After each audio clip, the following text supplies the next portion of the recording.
É dever dos pais ou responsáveis efetuar a matrícula das crianças na educação básica a partir dos 4 anos de vida.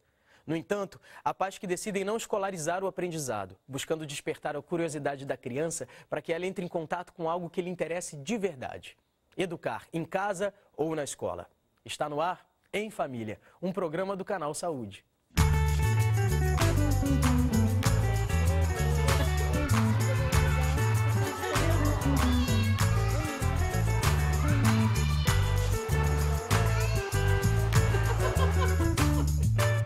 Para esse nosso Em Família de hoje, nós temos aqui no estúdio Daniela Passos, atriz, arte educadora, mãe do João de 5 anos, e a Daniela optou por uma educação alternativa. Temos também Helene Petri, socióloga da educação e futura mamãe. Seja bem-vinda, Helene. Obrigada. E também Roberto Musi, pai do Robson, professor da Rede Pública de Ensino. Muito bem-vindos vocês três e obrigado por estarem aqui. E eu começo perguntando a vocês sobre esse processo de educação. Família e a escola são duas partes importantes nesse processo de educação, não, Helene? Sim, a família e a escola são duas instituições que às vezes são complementares e às vezes a instituição escolar se coloca de uma forma que para algumas famílias pode parecer autoritária, que às vezes não está de acordo com o que as famílias querem para seus filhos. Então, tem um balanço que é muito delicado a encontrar, tanto para os professores que às vezes se perguntam se eles estão fazendo o papel da família ou não, qual o lugar deles, porque o horário de educação está cada vez maior, e quanto pelas famílias também, que às vezes precisam de mais por causa das condições profissionais, precisam de que os filhos passem mais tempo na escola e às vezes é o contrário, não estão muito à vontade com o que está acontecendo na escola, que não concorda com essa educação. No colégio que você leciona, Roberto, tem essa participação? É uma educação coletiva nesse sentido? Os pais participam ativamente? Participam. Por exemplo, quando um aluno está faltando muito, em muitas faltas, a gente costuma ligar para eles, procurando a família, tentando entender o porquê dessa falta dele. Muitas vezes a família também é convidada a ir à escola para explicar, no caso de um aluno menor de idade. E participam ativamente? Tem prazer nisso ou vão como uma obrigação? Eles me chamaram aqui. Porque tem isso, né? Eu lembro que na minha época de colégio, quando chamavam os pais no colégio, a gente ficava com medo, porque achava que estava chamando para reclamar, para fazer alguma reclamação assim, né? E não necessariamente precisa ser assim, né? Pode chamar para ouvir esses pais e saber o que eles esperam do colégio, né? O problema maior está em que muitos pais trabalham, né? Quando a gente convida, eles estão no horário de trabalho. E a maioria das reuniões pedagógicas, ou o que se chama coletividade, o que acontece? A maioria dos pais manda os avós, o tio, que às vezes está em casa, está desempregado, ele vai lá. Não é bem a participação direta que acontece às vezes no colégio. Na realidade, acontece a participação do tio, indireta da família. A família mesmo não pode ir ao colégio. Aqui vem Esse é o maior problema. No que você está falando, eu vejo esse terceiro elemento, que são as condições de trabalho. Como seria possível também conseguir condições de trabalho que autorizem essa convivência com os filhos. Eu acho que é uma questão que muitos pais têm, que gostariam de estar mais presentes com os filhos, mais envolvidos na educação dos filhos, mas tem a questão de como conseguir isso e trabalhar ao mesmo tempo. Talvez a Dani.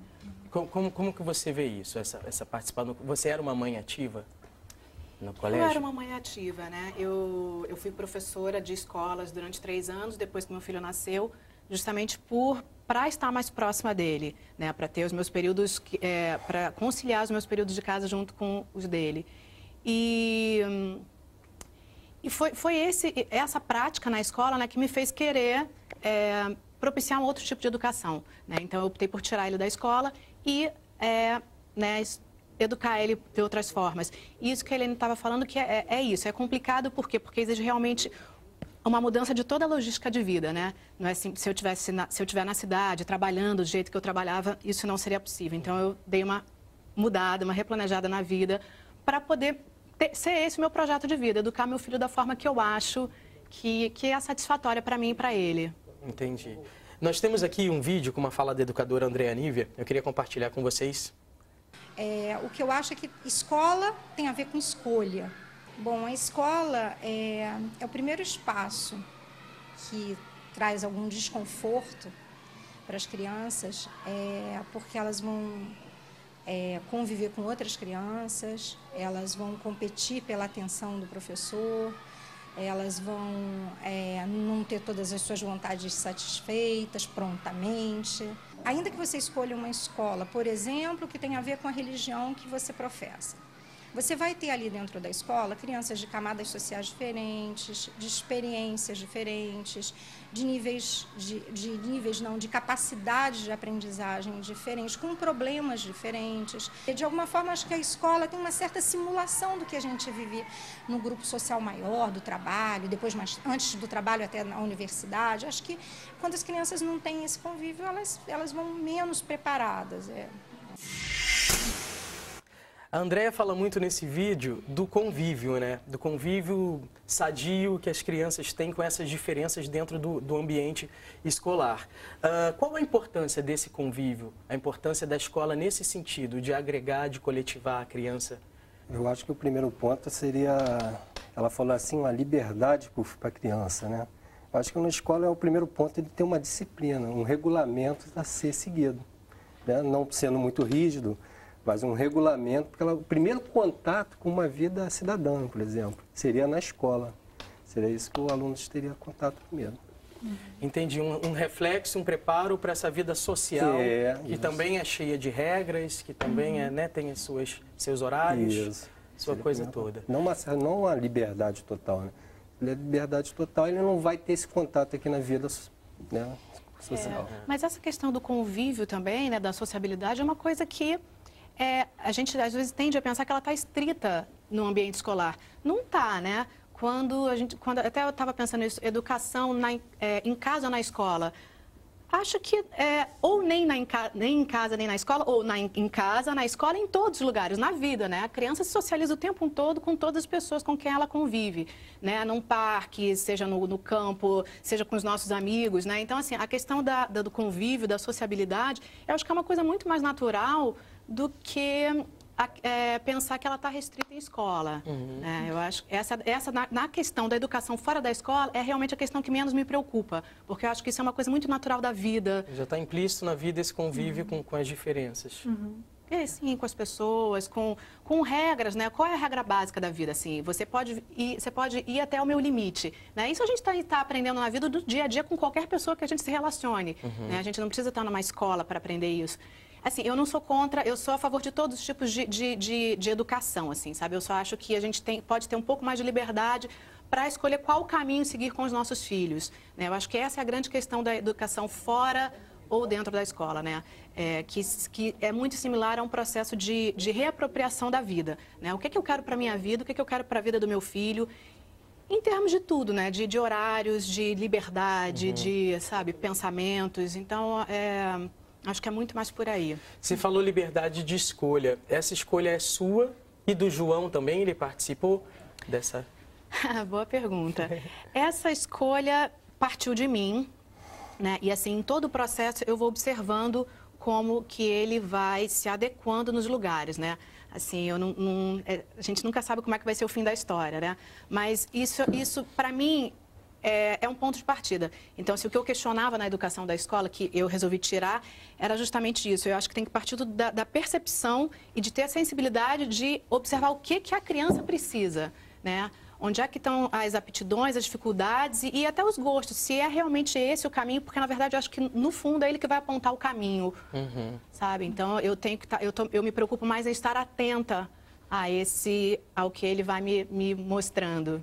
E essa atenção talvez devesse ser comum aos professores também, né? No sentido de um professor em sala de aula estar atento a cada aluno, o que cada aluno anseia ou tem interesse. Acontece assim, Roberto? Olha só, eu trabalho num programa, né? Programa Autonomia, e ele tenta resgatar essa intimidade, vamos dizer assim, esse contato maior com o professor, com o aluno, né? Que a gente vê muito o professor distante desse aluno.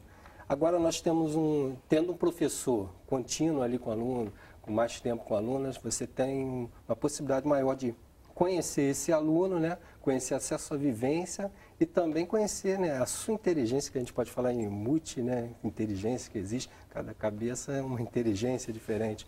Então ali você pode trabalhar ele individualmente. Né? A gente pensa assim, uma sala com 50 alunos, né?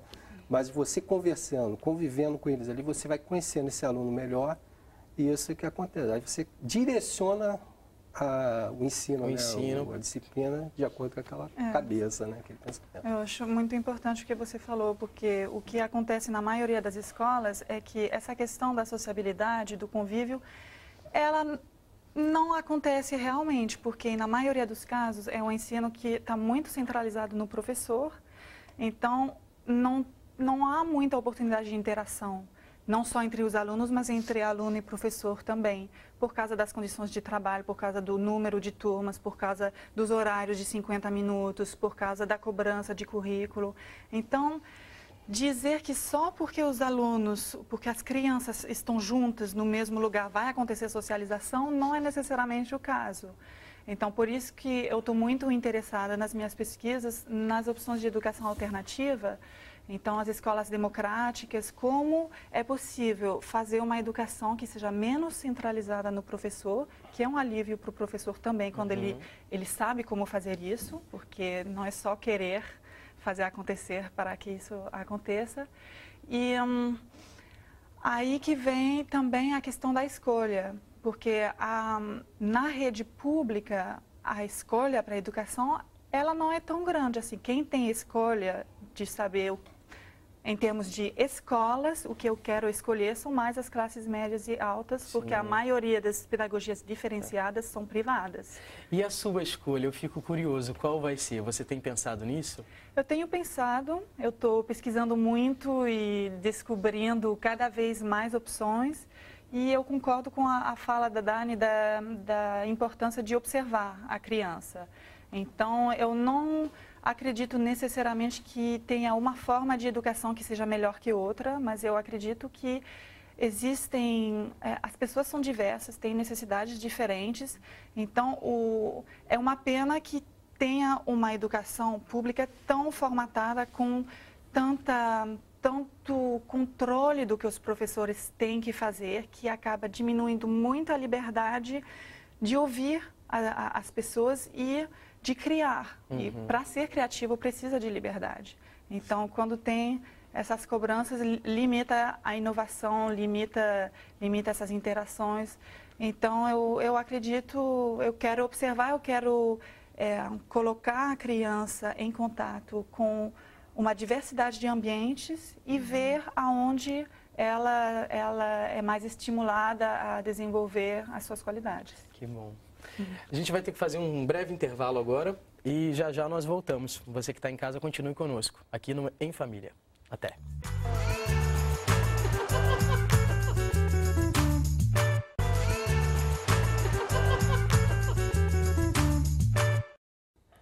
Você que está em casa sabe que pode participar aqui do nosso Em Família, né? Através do Facebook, Twitter, da página do nosso site, no canal Saúde. E essa semana, a Adriana Fonseca mandou via Facebook uma pergunta, provocativa até. Por que obrigar os jovens a ficarem sentados, enfileirados por várias horas do dia, ao longo de anos, ouvindo falar de assuntos sobre os quais não perguntaram e sendo continuamente avaliados e classificados a partir do que responde em provas sobre conhecimentos fragmentados e descontextualizados? Por que fazer isso? Eu pergunto, essa forma de ensino que existe aqui no Brasil, que a gente pratica, quando que surgiu? Desde quando se ensina assim?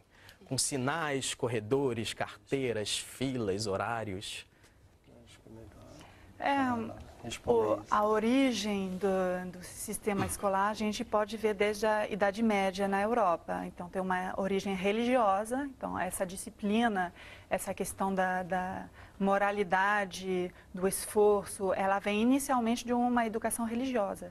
E com a evolução do Estado, aos poucos, o Estado ficou responsável. Então, mudaram de uma instituição, que era a igreja, para uma instituição que é uma instituição pública do Estado. Mas permaneceram muitas características. E aí, depois, a partir da Revolução Industrial, a gente começa a ver uma influência também do modelo industrial. Então, esse modelo de horário, esse modelo de produtividade, esse modelo focado em resultado, ele é muito influenciado pela lógica industrial, infelizmente, para as crianças que não são produtos.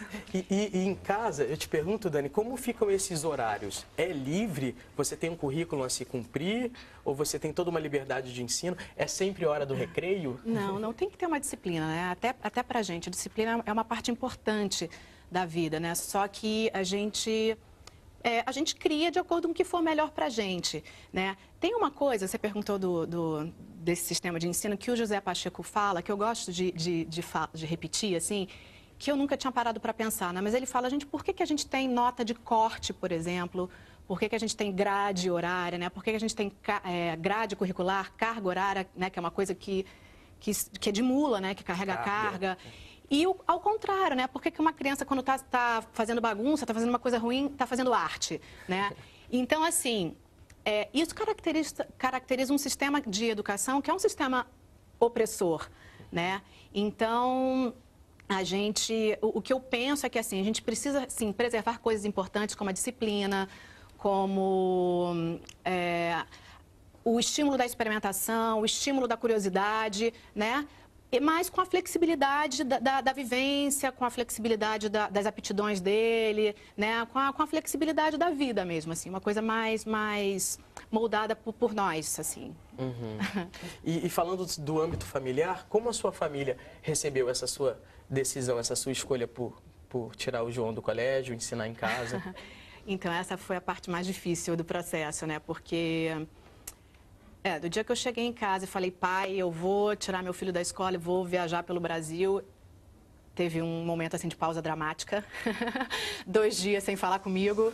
E aí começou, na verdade, um processo da primeira... Eu tive que recuar um pouco o plano e tive que começar um processo de reeducar a minha família, sabe, assim, de fazer a minha família entender que é uma coisa que eu não sou louca, primeiro, né? Mas de fazer entender que é uma escolha pensada, é uma escolha planejada, não é assim, vou tirar e vou viver por aí, né? Uma coisa que assusta muito é a questão da legalidade, né? Então, os pais que optam por fazer isso no Brasil, eles, né, são ilegais, eles são contraventores, né?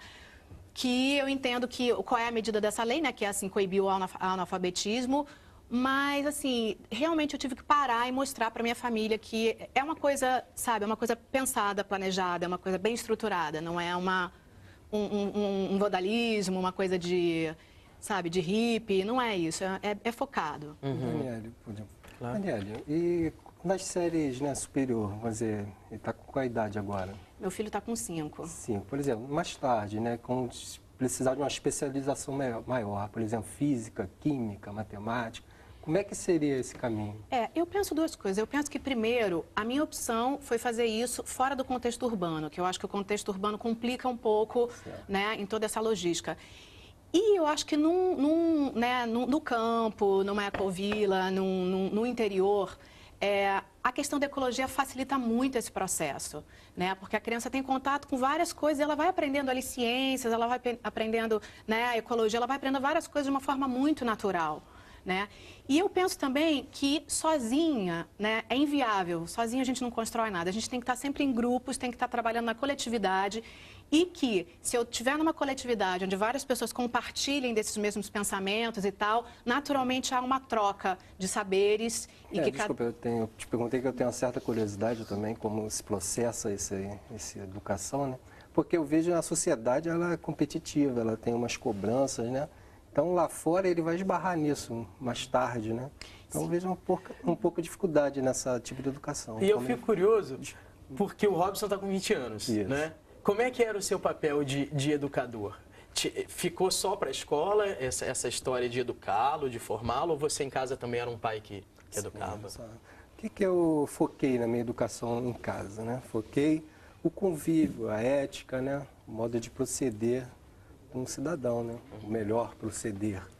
Agora, educação, dentro da minha especialidade, sou professor de língua portuguesa, eu tentei orientar ele, facilitar ele, a vida dele no ambiente escolar, através de, por exemplo, o reforço escolar, um exemplo. Seria isso. Essa preocupação que você levantou com o mercado do trabalho, que é competitivo, é a preocupação de muitos pais também, que gostariam para os filhos de um ambiente mais humanizado, mas tem um receio pela questão da inserção no mercado do trabalho. Mas eu acredito que eu observo as pessoas que optam por educações alternativas, que são mais democráticas, mais humanizadas, elas têm, uma escolha que visa também a uma mudança da sociedade. Então, são pessoas que não querem esse mercado competitivo. Então, vão pensar outras formas de trabalhar também. E realmente, a questão da educação e a questão da economia andam juntas, e a questão da educação alternativa anda com questões de trabalho alternativo também. Não sempre. Essa coisa da educação e economia, a gente ouve a vida inteira, né? Vai estudar para ter um emprego, fazer uma faculdade para conseguir um trabalho, né? Tem isso. E a gente vê que na prática do dia, hoje em dia, não tem muito essa regra. Não está garantido você se formar na faculdade, ter um diploma e conseguir um emprego. Exatamente. E tem outros empregos que surgem que não exigem uma formação acadêmica, né? Que você pode se preparar de outra maneira na vida. E garante menos ainda a felicidade do indivíduo, né? Que acho que é a questão, né, disso tudo, né? Que a gente não pode, né? Muita gente está empregado. Como é que estão vivendo as pessoas hoje que têm os seus trabalhos, que têm, às vezes, até uma condição financeira razoável? Como é que está, né, a saúde dessas pessoas? A gente tem uma outra fala da mesma educadora, André, queria compartilhar com vocês novamente. De alguma forma, a família também tem se sentido mais aparelhada, mais capacitada para transmitir conhecimentos. Tem muitas vantagens, obviamente. Você tem a segurança de estar na sua casa, você tem a questão de você ter exclusivamente a atenção voltada para você, de uma certa contingência no que a família vai propor de exercício, de tarefa, porque está ali numa observação muito mais próxima. O conhecimento escolar se dá no compartilhamento das descobertas, na socialização das estratégias que cada um tem para resolver problemas. E quando o menino está em casa sozinho, ele não vai participar disso. Eu fico curioso também sobre esse papel. Fica confuso para a criança, talvez, o papel do pai e professor junto? Olha, para o meu filho menos um pouco, porque quando ele estava nas escolas, eu era professora de música dele, né, nas escolas. Então, a gente sempre trocou muito e muitas vezes quando eu estou atuando como arte educadora e tal, ele está junto também. Então, fica uma coisa natural. Você já é uma mãe professora. Eu já sou uma mãe professora. Em casa, talvez se aprenda até mais pelas vivências, né? Pelas experiências. O aprendizado, quando ele é participativo, é muito mais interessante, né? Você vê a criança no meio da atividade. E a gente está falando da alegria, da felicidade. Quando você tem o prazer em aprender, eu acho que aquele aprendizado fixa mais, né? No vídeo anterior, a gente viu umas imagens das crianças felizes ali no colégio, né? Isso talvez fixe melhor esse aprendizado. Porque o aprendizado se dá através de qualquer coisa, né? De uma brincadeira, de um jogo de bola, de tudo, né? A gente tem, às vezes, uma ideia que é só através do livro. Não, é tudo. É subir numa árvore, é colher uma fruta, é fazer uma pescaria com os pais, com a família. Tudo é aprendizado, né? A gente pode potencializar um pouco isso, né? Tá sempre ligado que isso realmente é um aprendizado e está estimulando e está jogando elementos ali, sempre que a gente puder, né? Das matérias curriculares tradicionais. E muito importante o que você falou de tirar o filho da escola, não quer dizer que ele vai ficar sozinho em casa com a mãe, que você conta com a comunidade, com as trocas, com todas as pessoas que você conhece.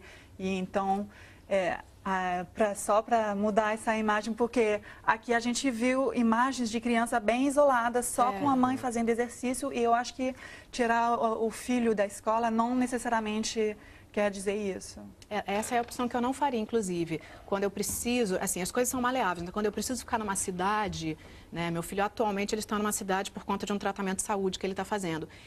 Eu coloco ele numa escola, assim, 2 horas por dia, 3 horas por dia. Por que é isso? Porque eu também não quero para ele, sabe, eu também não acho que seja esse modelo de ficar em casa, sozinho, fazendo lição, não é isso. Nem todas as famílias, né, têm essa formação, a sua, né, para fazer esse tipo de escolha. Com né? certeza. Muitas vezes vê que a única opção dela é uma escola pública, né? E o governo, sou até suspeito de falar isso, eu sou funcionário do governo do Estado, né? Ele tem feito de tudo quanto é modos de trazer esse aluno para a escola, dando uniforme, material, até mesmo a passagem. E o próprio projeto, o programa Autonomia, tem tentado resgatar esse aluno que evade da escola, né? Através desse contato maior, através de uma educação mais, né, mais contextualizada à sua realidade. Por isso a gente pode falar assim, o aluno, né, qual o contexto desse aluno? O professor com mais contato com o aluno, ele consegue captar isso. Eu já tive experiência com alunos, né, alunos que estão envolvidos com o tráfico, né, e ele ali, a gente conversando, ele vendo uma outra postura, outros valores, ele mesmo se julgou errado e ele sai dessa... Ele até escreve uma carta, né, falando sobre isso, acho super interessante. Então, ver que a convivência do professor, os valores ali sendo apresentados, o modo de você interagir com o aluno, também é um modo também de resgatar esse aluno e educá-lo. Muitas coisas acontecendo, muito assunto para se conversar. Enfim, espero que esse programa de hoje tenha levantado essas questões para você debater aí na sua família em casa. Esse foi o Em Família de hoje. Eu espero que você aí tenha gostado. Semana que vem tem mais. E não se esqueça de participar. Acesse o nosso site, nos mande e-mails. Nossos endereços estão aqui na tela. Nos envie perguntas, depoimentos, sugestões, críticas, opiniões. Fique à vontade. Sinta-se em família.